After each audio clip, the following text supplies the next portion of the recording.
too many times on the border. How to break up with your friend. I know there is no use to confront her, but how to say this is the end? Through being taken for granted, the one you call when nobody's home. Being with him means just disappointments and last escape. So I've been told. Don't bring that bomb to my door again, my friend. You know that you've been crying wolf many times. What's time? I know it. Been there, I've done that. Those words are just sand in my hair. So talk if you like. Words will be words till you bring them to life. So talk if you like. Words will be words till you bring them to life. All right, welcome to the show. This is Let's Catch Up with Mike. I'm your host, Mike Vatter, and that was Talk, Talk, Talk by St. Michael featuring Anya Gold. And today's guest is Gavin Scott, who is the host of Stay Outstanding. It's a podcast coming out of the UK, and he is joining us in the middle of a juice fast. So a juice detox, I should say. Welcome to the show, Gavin. How are you?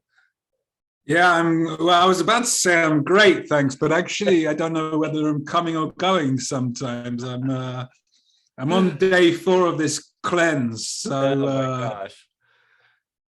we're just hitting my afternoon, and I tend to have big energy dips in the afternoon. But it's 9:40 here in Florida, and I'm in the middle of my third cup of coffee in my cat person mug. So you're having is it tea that you're actually having now? You're probably not. It's green tea. Green tea. Okay, so that's safe during a juice detox. Yeah, So, antioxidant.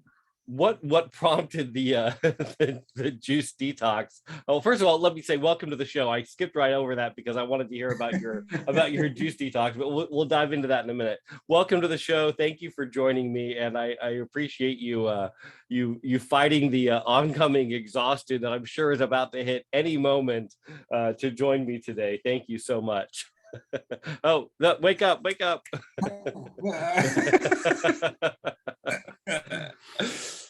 No, it's great to be here. Thanks for inviting me on the show, Mike. It's great to catch up. Yeah, my pleasure. Thank you for joining me. I appreciate that.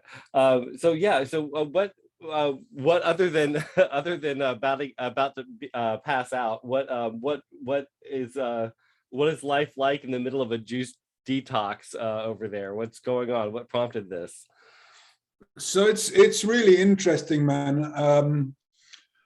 I've been coaching and podcasting and trying to what I call lead from the front, which is exemplary leadership, for probably the best part of a couple of years now. When COVID hit, it was very much, I can't affect the outside world, so let's try and affect the inside world.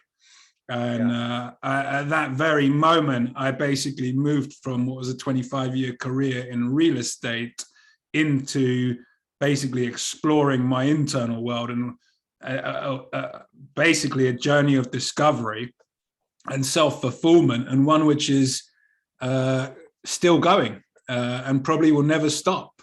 And so during this discovery phase here in lockdown, I was walking up and down the beach. I moved to Spain because I wanted to live an outdoor lifestyle. You know, the UK has some quite harsh weather for many months of the year. And on the beach here, one day I just saw this light, and basically, cut a very long story short, I was like, what is this? It's a sign. Where is it? Gibraltar. Can I swim there? Well, Gibraltar is a headland and not an island. So then one day I saw another light behind Gibraltar, and this was Morocco or Africa. And I thought, well, if you can see it, you must be able to swim there. Oh, God. And doing some research, yeah, exactly. Doing some research, there's an actual federation challenge you can do called the Gibraltar Straits Challenge. So I got comfortable with the idea of getting uncomfortable. That's, number one in the personal development world. Right. You want to see change, you want to get shake up, start getting comfortable with the uncomfortable. And so, I wasn't a swimmer. I mean, I've always enjoyed swimming, and, I could swim 50 meters in a school race, but this was long after school finished, right? So I had to ask why. And basically, there was two whys. One was my own personal limited beliefs around what my physical being and body are capable of. And the other is the external belief, which is, or limited belief even, which is that people don't care about the planet, and I do. And so to change that limited belief, I need to raise consciousness and get people to be more aware than they are and start changing their habits. And so raising awareness around plastic pollution in the oceans was my external why. And last year I was in really good shape. I was going to do the challenge in October, but I fell foul to an injury in August and never really recovered. I've still got it, but it doesn't, now I can still, it's the left shoulder in the back there. Yeah. I'm still able to swim. So I'm grateful for the injury because it kind of helped me take a totally different perspective, which is I had to take a few months out of the sport, and in swimming, that basically means starting from an endurance level of 1 again, not a 10. Right. And so all of a sudden I started at 1, but this time I had technical nous, like proficiency. Right. Because I'd taken on a world-class coach to help me. So I'm slowly scaling back, and one of the big things was buoyancy and speed. You've got to be able to do 3 kilometers an hour as a minimum in order to enter the Federation Challenge. And, I like my food. I like my wine at Christmas and everything. And it was just like, well, this is going to be healthy. Right. This is going to be, let's change. Let's get uncomfortable. Like, I like my food. I like my wine. Hang on a sec. No food. No alcohol, 28 days. Wow. Now, Mike, this isn't something that we're all used to doing. Even in the paleo world, the hunter-gatherer. Right. We didn't used to just juice. We'd chew on nuts and stuff, Right. So every day is a real experience at the moment. And I'm actually doing a mini doc about it. I'm following a guy called Jason Vale. I've got his app. It's called Super Juice Me. He's got a company called Juicy Retreats that he started out of Portugal. And so, basically it was all about better buoyancy, better health, better self-confidence by, let's be honest, we all want to be on the beach looking better, right? Right. And most importantly, getting comfortable with being uncomfortable. And why, right? There's a why. I've sort of explained the personal why. Now I'm a coach, an impact leader, a speaker. I've got this brand called Stay Outstanding, right? So I'm trying to show exemplary leadership. Mm-hmm. So, sometimes in our position, we're also referred to as content creators, right? So I've got to create this content where people are going to buy into what I'm not pushing or selling, but demonstrating. Right, exactly. Right? I'm demonstrating that you can get comfortable with being uncomfortable. And there was no better way for me to demonstrate that than not go on a 3-day, not go on a 5-day, not go on a 7-day, not go on a 10-day, not go on a 14-day juice detox. But let's do it, Mike. Let's go 28 days. Let's get comfortable with being uncomfortable. So today is day 4. And let me tell you what happens on day 4. This is what happens on day 4, Mike. Oh, wow, that smells good. I'd really like some food. No, you wouldn't. That's just yourself playing with you. Why would you like food? Right. You're on this great juice detox. Oh, you haven't chewed in a while. It'd be great to chew. No, you're not missing chewing at all. You know, like that's day 4, man. And it's like, wow. But in this mini doc that I'm putting together, showing my experience and journey, I hope that people will see that I'm genuine and believe me when I do lead from the front and show you that it doesn't matter who you are, you can get comfortable with being uncomfortable. I love that. First of all, I love everything that you're doing, because that takes a level of commitment and bravery that I don't possess. And the closest I've done is I did 30 days of no carbs, and this was a couple of years ago, and it was actually easier than I thought it would be. I did 0 carbs for 30 days, and I lost a bunch of weight. But I was such a pain in the ass to everybody, everybody around me. It was almost as hard as when I quit smoking. And it was just, like I said, easier than I thought it would be, but it was not easy. And it was one of those things where I did it for weight loss. I did it for myself. I did it, like you said, to look better at the beach, that all the vanity reasons, not really for health, just because I wanted to see, A, if I could do it, and B, for personal reasons, vanity reasons more than anything. And I did it during a time between New Year's and the American holiday, the uniquely American holiday, 4th of July, Independence Day. No offense, sorry. I know that's still a point of contention between our two countries. Independence Day, and I said I'm gonna pick that time, pick a span in there, 30 days to do it, and I ended it on the 4th of July holiday so I could enjoy a big meal with my family, and said, okay, I'm gonna celebrate that.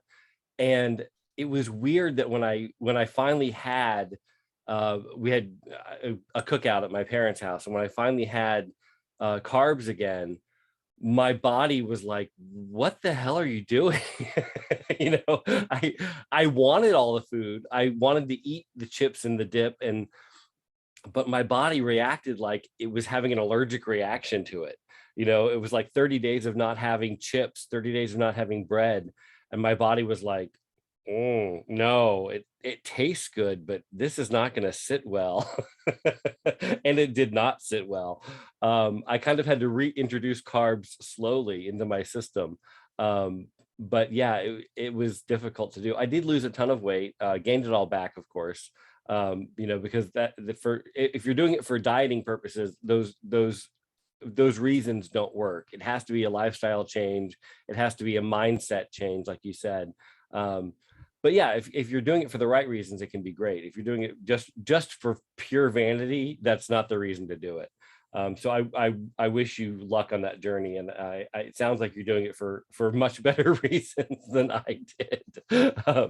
It's got to be. Mike, you're gonna love this. I didn't think the 28 days was enough. Yeah. You didn't. So you're gonna do it longer. No. Well, let's see. Let's get to 28 first. Baby steps. Let's get to 28 first. Right. I didn't think that it was tough enough, right? So what I did was added a few extra ingredients into the mix. Okay. A few weeks ago, I did a Wim Hof seminar. Wim Hof is known as the Iceman. Right. And it's all about cold immersion therapy. So I've added to my 28-day juice cleanse or detox an ice bath every other day. And you will see in the documentary that I release, or the mini doc, whatever it's going to be, right, me in this ice bath. And I'm going to save people and not actually record every other day in the ice bath, because I think people will get a bit perturbed by that idea or picture. But just to show everyone that I am genuine and I am in these ice baths, I'll have to show it at some point in the mini doc. But there's the whole breathing. So that when you get into the ice, you're not like, Go into shock. You got to get calmly in, you got to be in a real meditative state. So actually what I'm learning from that is also a great deal, because there's a lot in there to do with energy, rejuvenating the cells of the body, and also getting rid of a lot of what do they call it? It's just escaped me. Oh God. It'll come back to me. Okay. But basically, yeah, I figured the two really complemented each other. And then I thought 2 ingredients weren't enough in the recipe. Oh God. So I've gone for a trifecta. And the trifecta is because I wanted to do it anyway, right? But I didn't think there was any point waiting until the end of the challenge. So I'm creating something called the 100-day challenge. Okay. And so many of us have done it in a different format before, but what I want is for people that like me and, like to catch up with me and follow the stuff that I do, and, think that it could add value to their life by being inspired by it and taking on some of the elements that I offer through my value. The 100-day challenge is basically start day 1 with 1 squat, 1 sit-up, 1 push-up, and it's going all the way to 100. So I've started this 100-day challenge, and I'm recording it so that I can also say, guys, here's something I created. This is what it did for me. It might be of value to you. Here's my gift to you, right? Like, because if I don't do it, then, people might not believe me if I say it's possible and the results and this. So you got to show, right? The proof is in the pudding. So there's my trifecta for my Q1 of 2022. So you're that scene in the movie Speed when they realize there's a bomb on the bus, and Keanu Reeves, while Sandra Bullock is careening down the highway at 65 miles an hour, Keanu Reeves gets under the bus and cuts the brake line. And then he cuts the fuel line as well at some point. So she says, what, do you feel like we needed another challenge? It's either that moment, Mike, or the moment where Keanu Reeves pushes the pedal down to jump the gap in the bridge. Yes. Yeah. One or the other. Yeah. She says, the bridge is out, get on or get off. Yeah. Right. I don't think you're at about day 15 of the 28 days or day 50 of the 100 days. One of the two is when you're going to say, get on or get off, get on or get off. Maybe both. You know what's really interesting is the mind is such an intricate tool. Yeah. So through my time of studying mindset and having mentors and coaches and going on programs and courses and webinars and seminars, I've learned so much, and I continue to. But I continue to learn the most from myself. So when I do these types of challenges, I really learn a great deal. And, that noise, it's the old angel over here and the devil over here, right? Yeah. And it's like, which one are you going to choose? Which one are you going to choose? Yeah. And that's such an interesting perspective when you're sitting in the middle and you can say, hi, angel. Hi, devil. Actually, I'm going to decide. Yeah. You take the power back. Right. It's so powerful when you take the power back. Yeah, I agree with that. And I love the thing you keep saying is getting comfortable with being uncomfortable. I something I've shared on this show a number of times, and I have another podcast called OCD SOS, where I talk about my struggles with OCD. I am very familiar with the angel and the devil on the shoulder, and often in my life I have no angel. I just have two devils. And I understand that being comfortable with being uncomfortable is something that I need to work on in general. And so I appreciate that you're giving yourself all these challenges that I know I could never accomplish because of various things in my life. But yeah, I think I know I could in many ways, but I also know that I have limitations. I was about to pick you up on that very Yeah. point and say that's a limited belief, Yeah, Mike. I know I know I can, but I know it's because of other things that I think I can't. But that's a topic for another show, another conversation. But I do want to ask, you're talking about looking good on the beach is one of the motivations. And something that you and I were talking about before the show is the world of online dating, and how it's how it has how dating in general has changed over the years, but also how there's apps and not just apps, and getting on the computer and finding ways to connect with people that way, and on on our smartphones and on tablets, and it's all different now. But Tinder specifically, and Bumble, and I mean all the different ways of meeting people, and sometimes just hooking up. But it is that a challenge for you as well that you're working on, or is it just something that is completely foreign to you as it is to many others? Yeah, it's such an interesting question there, Mike. It really is it a challenge? I would say it's only a challenge if I let it be a challenge. In other words, I think I used to see it as a challenge, but now I just accept it for what it is. Okay. And I think through the era of online app dating, specifically, let's call it Tinder, when Tinder first started, it was exclusively a hookup app. Yeah. And now we've got to the point where it's gone full circle, and many people on there, look, we're all human and we all have needs and stuff. So I'm not going to say people don't hook up, because that would be foolish. But, particularly ladies, they don't want to promote themselves as just looking for a hookup.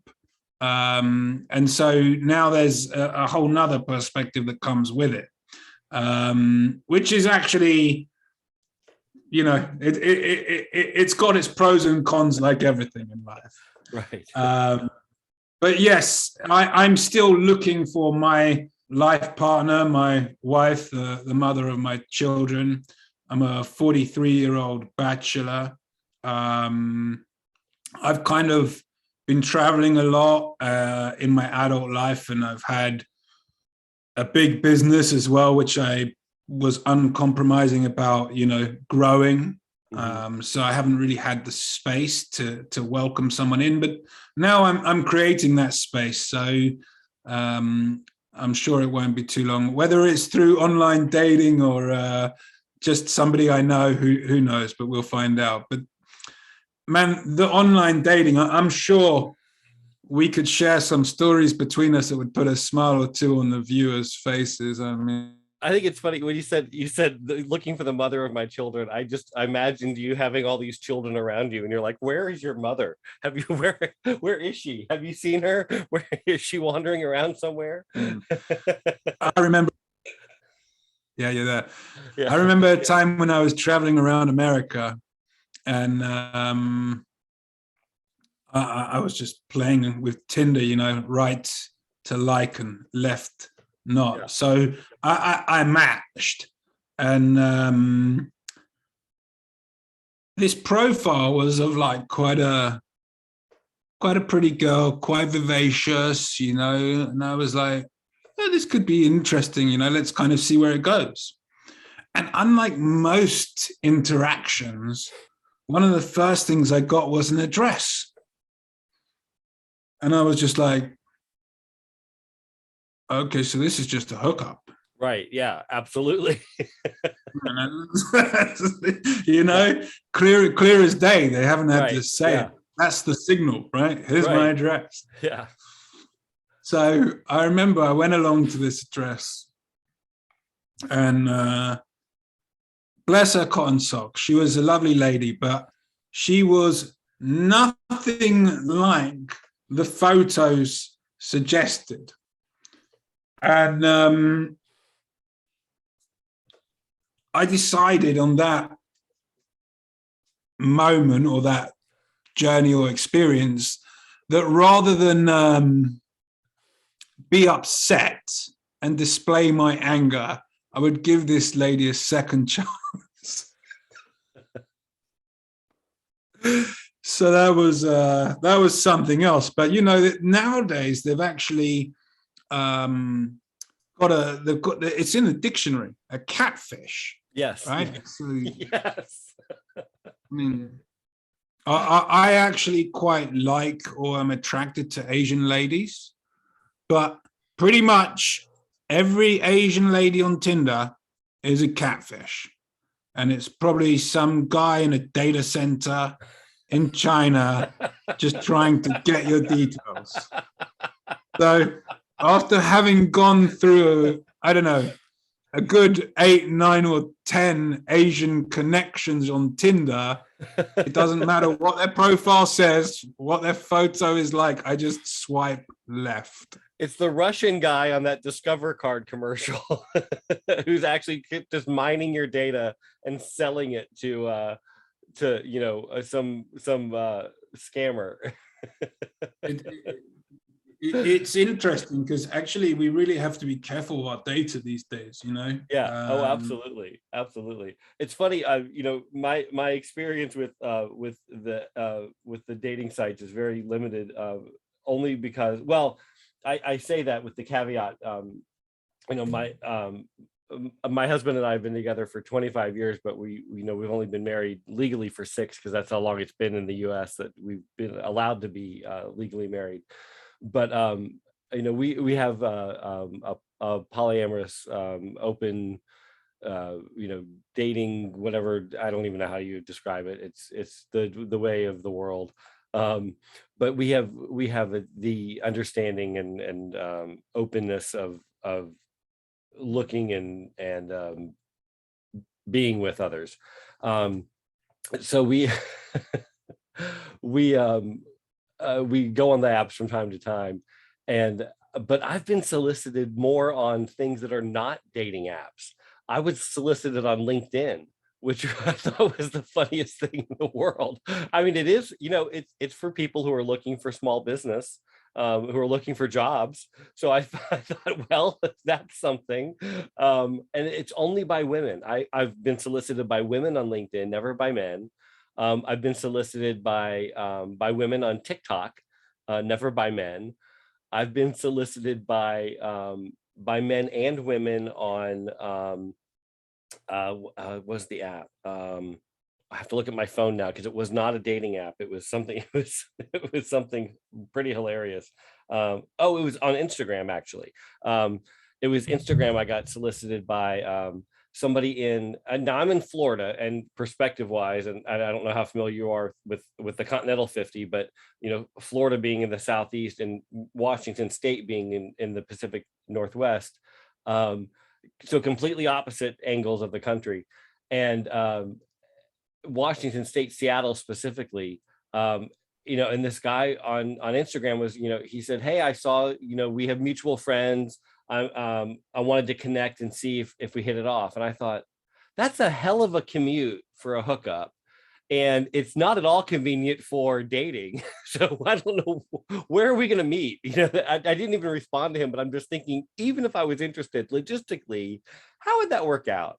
I mean, I'm not rich enough to fly for random dates, and I'm sure you're not, based on your profile, because I'm looking at this going, clearly you're an underwear model based solely on your photographs. I mean, that you must be, and obviously, he's catfishing me. He's created this profile because perfect lighting, perfect bone structure, perfect airbrushing in every photograph. He's where you and I hope to be after a 28-day detox. And it would probably take multiple 28-day detoxes for us to get to where he is. And I'm looking going, yeah, no, there's not enough money for us to keep up a relationship of with 40 states between us. There's not enough money for us to keep up a relationship with casual dating.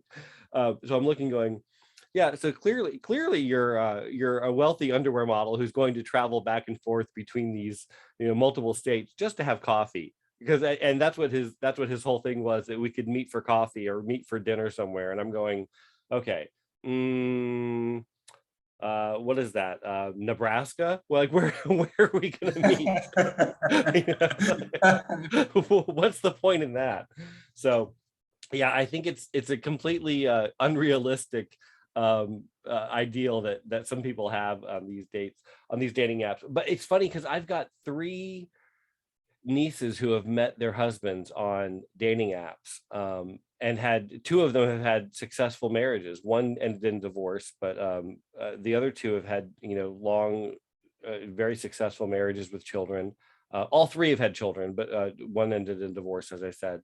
And it's funny because they've actually had these great successes. And I know hundreds of people who have had no success at all, and they're just out there casting the line, hoping for a second date. So to me it's just it's the way of the world right now. It's the way that people are meeting their future husband, wife, whatever. But like you said, it's for most people it's a hookup. And that's kind of all they're interested in. I mean, it's funny if you think about it. Before you actually get deep into a relationship, when you first meet, you do make that judgment whether you are attracted to somebody or not. Right. So all it's doing is kind of, promoting that a little further. I've got friends also, like you say, that have found their wives and had kids through these apps and stuff. As you say, I also got friends that are players, and they swipe right, and every time they swipe right, bing, match, right, bing, match, right, bing, match. And it's what's most interesting is a friend of mine recently said to me, Gavin, it's all about the algorithm. Yeah, it's a numbers game. It's not even. It's like, no. If you don't submit to the owners of the dating app, right, your data, the less chance you have. Right. So the more data you submit, the more chance you have of success. That's the algorithm. Right. Yeah. And I just don't want to give all my data away. So yeah. Anyway, there you go. I've always. Go ahead. Sorry, man. I've always been a people's person. Yeah. And before I started this new way of life, I had never used Facebook before. Mm-hmm. So Facebook has become a tool with this new way of life to connect with people. And I've just found it so amazing, man, because I'm connecting with kids and friends that I went to school with like 25 years ago that I haven't even heard of in 25 years, right. And it's really interesting. So technology can throw up some really good things, but I don't subscribe to giving all of our data away. Yeah, and that's actually what I was about to say. Was it's true with any social media, how much control you want to keep over your information and how much you want to give up. I mean, there are amazing things on social media, that are good, amazing things, and there are some amazingly bad things on social media that you're giving control over. If it weren't for social media, I never would have found my biological parents and sibling. And if it weren't for social media, I know people whose identity never would have been stolen, and there's everything kind of in between. it's scary how much information people are willing to give up just to connect and feel a connection to others.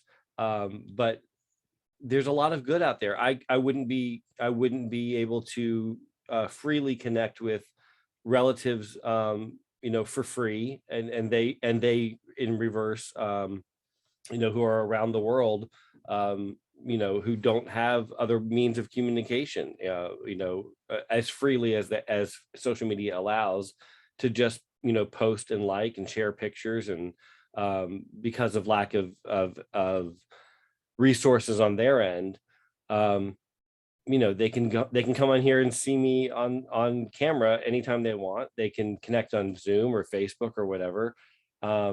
They can send me a photograph and vice versa, but they can't pick up the phone because of cost, and I get that. But I can reach out to them with a opposite. I can reach out to them and say, hey, here's a picture of my cat, my husband, my godson, and they can see it. I can send it to 30 people at once, and they're very happy with that. But conversely, so-and-so's identity got stolen because they were sharing all of their, what's your favorite color? What city were you born in? What's your cat's, drag name? Because they were taking all these quizzes, giving away all their personal information. And then they wonder why their identity was stolen, because they're giving up all this freedom because they're taking a fun Facebook quiz. It's frightening. So I see the pros and cons of obviously both of it, and it is very scary how much people are willing to share just to have a connection. So yeah, I caution anyone who's new to or too free with their social media lives. I agree. Yeah, Mike, can I ask you a question? Absolutely. I'm in this world of progress, personal development, and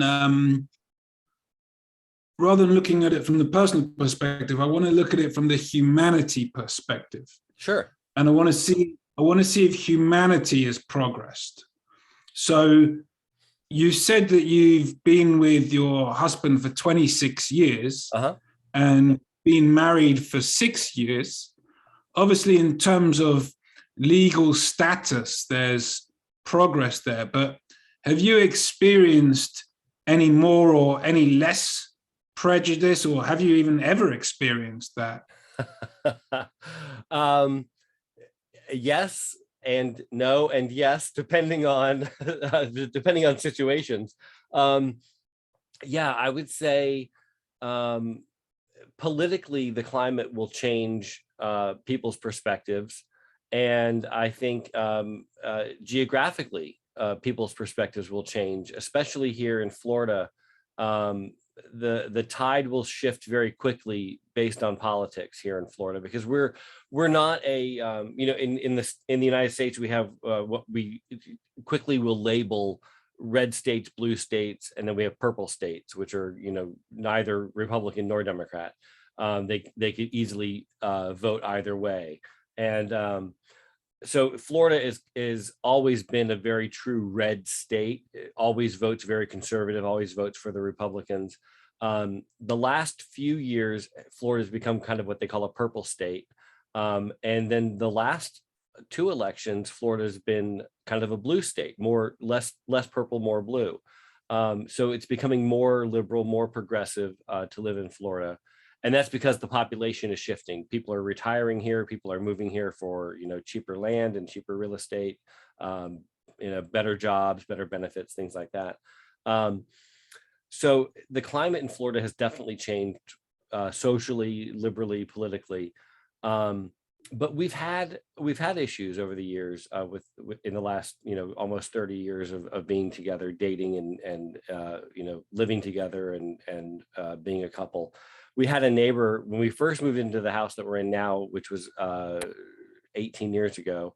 Our neighbor, who's no longer living here, but he came up to us and said that he wanted to make sure that we knew he was okay with us being gay, but it was only because we were white.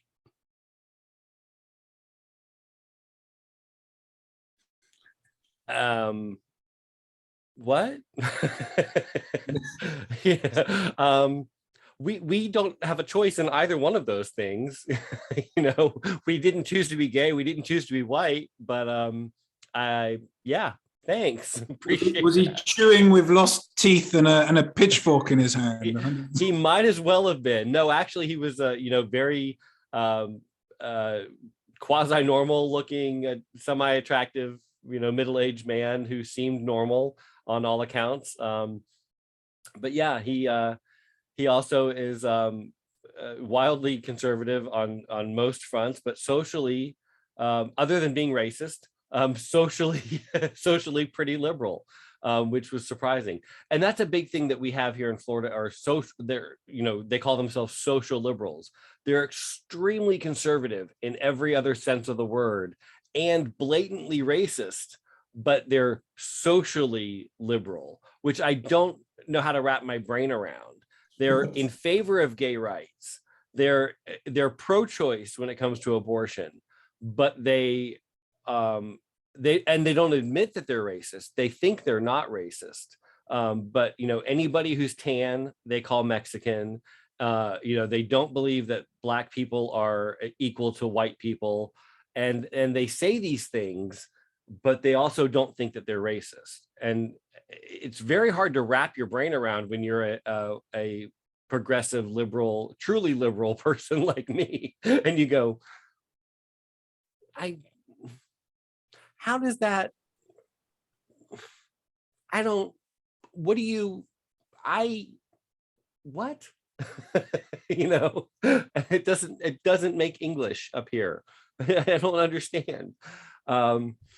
So yeah, but I would say that overall, to answer your question, which I'm getting to, I promise, to answer your question, it ebbs and flows, but overall, I think things have gotten better for the LGBT, the LGB community in the United States. It's gotten much better. The T community, the transgender community in the United States, overall, I think it's gotten better, because the transgender community is finally being recognized as existing. But hate crimes against the transgender community have skyrocketed in a lot of places. And then the queer community, overall queer community, which is, a lot of us have adopted the moniker of queer because it's more inclusive than gay. And then queer meaning non-specific to any of the other letters, has been more accepted as kind of its own thing, its own label. That is also being more accepted outside of the gay or the queer community as being a thing. That has become more accepted as well.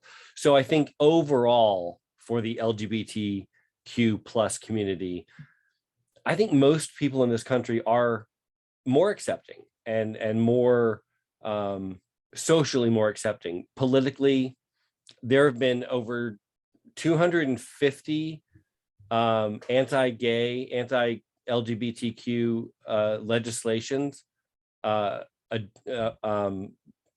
written or attempted to be passed across 49 states in this country just in the last year. And so the conservative parties here have really pushed to try to outlaw and ban a lot of rights that I'm trying not to take for granted. But the good thing is that they are the minority party right now, and the liberal parties in this country, the progressive parties, are fighting them tooth and nail, and they have the majority party right now, the majority power. So it ebbs and flows, like I keep saying, but socially, out on the streets, open-minded people are prevailing. So it depends on how you ask, which is why I said, yes, no, and yes as my initial answer. And I know it's a long-winded answer, and that's, that may be more than you wanted to hear, but it's not an easy question to answer. So no, yeah. but thank you for sharing that with me, Yeah. because as I said, I'm just curious in the progress of humanity, and we're all human. Mhm. There's only one way to deal with each other, and that's with love, right, and respect. Absolutely. So, Yeah, I always like, say when people ask, what my religious thoughts are. My first thought is to quote John Lennon and say, love is my religion. Um, and then I think about it, and I also say, my religion is politics, and I think I can't escape the two. It's true that both are in my mind. My religious leanings are love and politics, because in this country you can't escape either. You have to fight the hate with love, or embrace everyone with love, depending on how you look at it. And you can't escape politics in this country, because politics drives everything in this country. So you have to be aware of the politics, and you have to fight the opposition with love. So that's how I answer those questions. like it, I like it. Yeah. Way to go, humanity. Let's keep progressing. Yes, exactly. Yes, fight the good fight. How are things in the UK, in Central Europe? I know in I know that's a broad area to ask about, but I know that the UK has always been ahead of us as far as equal rights for gay people. Um, how are things going over there as far as equal rights go for the gay community? I know it's been usually progressive. Is it still the case? Um, it's something that I'm going to have to get back to you on and really study. But with my limited knowledge, I think the UK is quite accepting. We have like very open areas where people are liberal. Mainly in like the urban cities, like London, for instance. They're like whatever you see in London is acceptable. And if you're not accepting it, then you're not a Londoner. That's Right. kind of the rule of thumb, right? Yeah. Like, London is a crazy town, and everybody exists and survives and thrives there together. Yeah. Through the pandemic, we've had Black Lives Matter. That was a huge thing, which has brought up a lot of awareness and done great work for many of those areas. The thing is that I think it's about bringing non-social norms like into the public eye. Right. And I think in the UK, and I think in major places in Europe, like Germany and France and Spain and Italy, it's not like we're talking 50 years ago, Mike, and it's a shock to see a gay person, right, or gay couple. Like today, you acknowledge them for, well, at least I do. I acknowledge them for being human. Right. I was walking down the street yesterday and saw a lesbian couple. And it didn't even occur to me that they were a couple until they were stopped, and they stopped holding hands. And then I was like, oh, so they were together, kind of thing. My mentality isn't to kind of basically say, let's look for different stereotypes. Right. My mentality is, we're all human. How can we connect, and how can we make this world and our experience in this world a better place and experience for each other? Yeah, I'm glad to hear you say that, and I absolutely agree. I tend to think of London. I've never been, but I tend to think of London as kind of like New York City, where it's kind of anything goes, and everyone is pretty much accepting it. And if they're not, they either keep their mouth shut or they express their opinion and move on. It's like they don't come to fisticuffs over it. It's just the way you accept life or you don't, and you kind of mind your own business. But yeah, I'm glad to hear that. I know that gay marriage was legal there way before it was here, and I know that it was, generally more widely accepted than it is here in most places. But having 50 states here is like having 50 little countries, because we each have our own laws, we each have our own experiences here, which this trial and error of a democracy that we're doing is sometimes doesn't seem to be working out. Sometimes we find ourselves wishing Queen Elizabeth would just say, okay, guys, you gave it a good shot. It's been a good couple 100 years. I'm taking you back. And, and sometimes we say, hey, Canada, could you invade? But other times we're glad and happy that we are the way we are. And, we have a great freedom here, and we wouldn't trade it for anything else. So it just kind of depends. Every 4 years, you can ask us that question again and see how we feel. It just depends on how things are going, I guess. And sometimes every 2 years, it just depends on who's in power.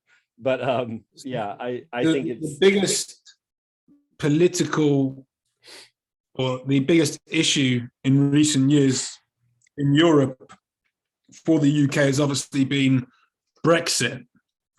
Yeah. I don't really want to get too much into politics, but what's happened by the UK coming out of the European Union is all of a sudden countries, parties, communities are beginning to raise their wall again, whereas before all those walls were flattened, and you could just go anywhere and do anything, any kind of time.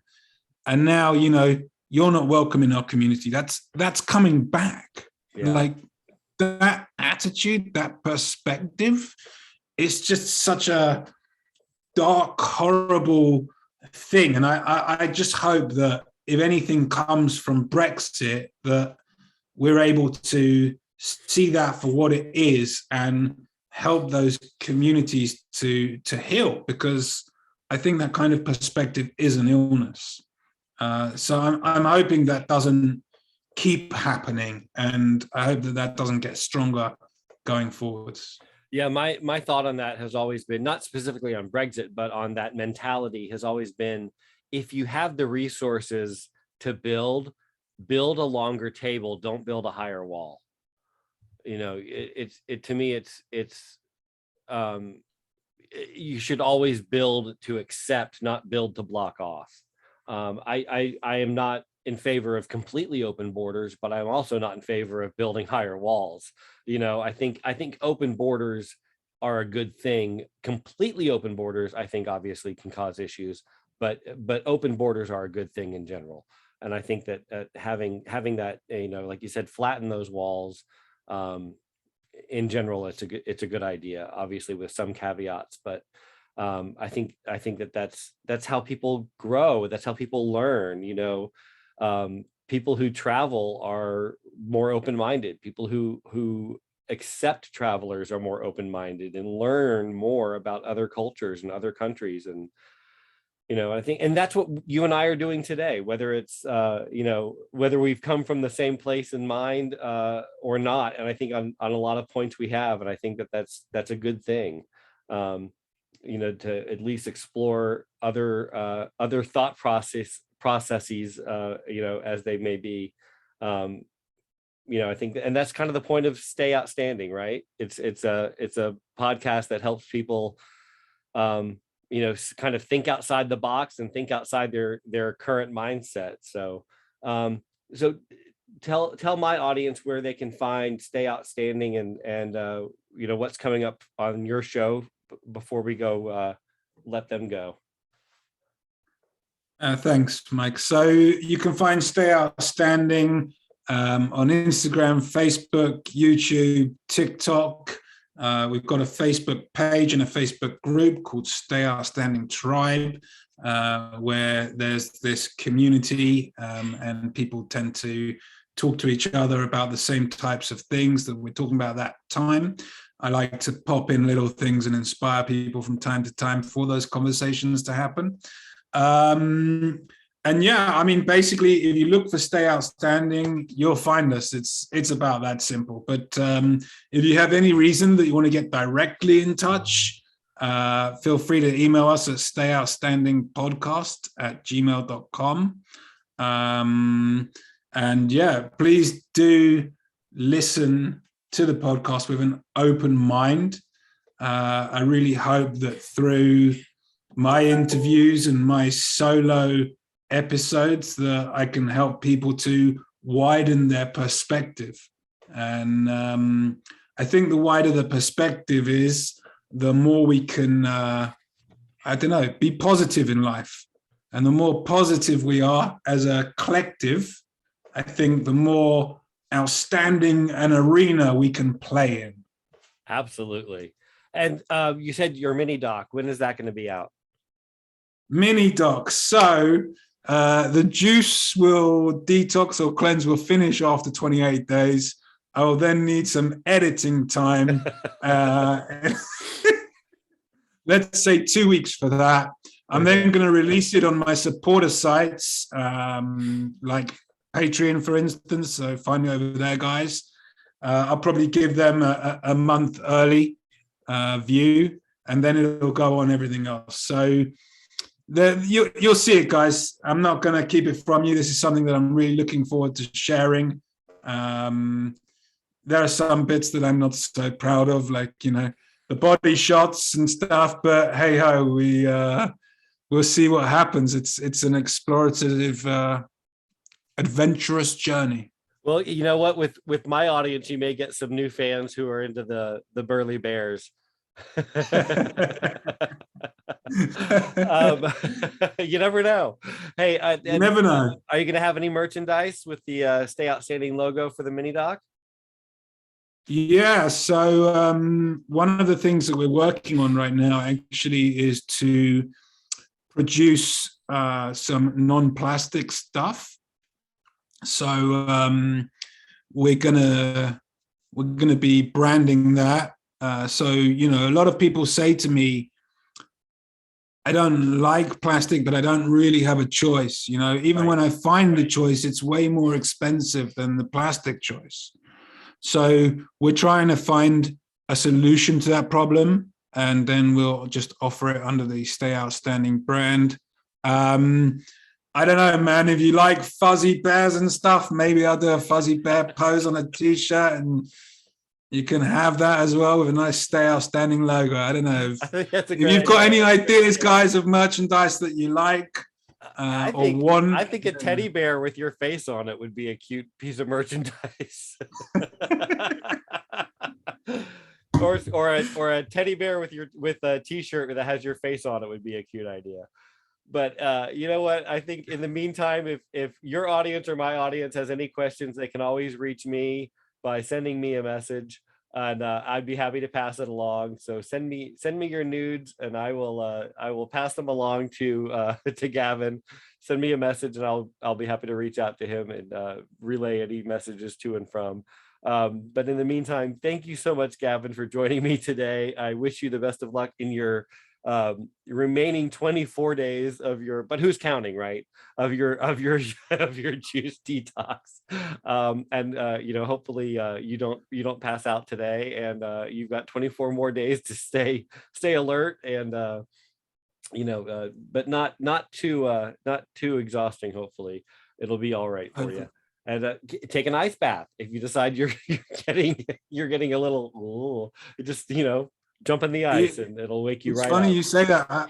I've got one scheduled in for an hour and 25 minutes time. I've got another pod in a little bit, and I'm going to do the pod. Then I'm getting in the ice bath, and then I'm going for an hour swim training. Oh my God. Oh, I wanted to ask you, and I meant to, I'm glad you mentioned the swimming. How far is the actual swim from beginning to end? How far is that actual swim in its entirety? So it's about 16.5 kilometers. Oh my God. Extremely cold temperatures. Yeah. There's shark infested waters. There's currents that'll push you backwards, very strong currents, very big winds. yeah, it's not an easy stretch of water to swim across, but we're going to give it our best and make sure we get it done. There you go. So it was nice meeting you, and I'll never see you again. So, Mike, if that's the case, I just want to say from me to you, thank you for having me on your show. I've really appreciated it. I'm glad we got to spend this time together. Also, guys, like, I don't know what you say to the audience, Mike, but I'll say it for you perhaps. Like, if you get any value from our shows, please do follow, subscribe, anything like that. Leave us comments. yes. Like, we're so often just talking to ourselves or each other. And it's so nice to hear from the outside world that you actually get value from what we do. It gives us motivation and encouragement to continue to not only provide content, but keep raising our standards for you so that you keep getting better quality content. So guys, please, it's really important. Please like Mike's show, my show, follow, subscribe, comment. Absolutely. Thank you so much. I appreciate that, Gavin. And I'll have this episode up later today, and obviously I'll share it with your audience as well. So thank you so much. I appreciate it. And I'm gonna play our theme song again. Talk, Talk, Talk by St. Michael featuring Anya Gold. And Gavin, I'll talk to you on the other side. So hold on just a second.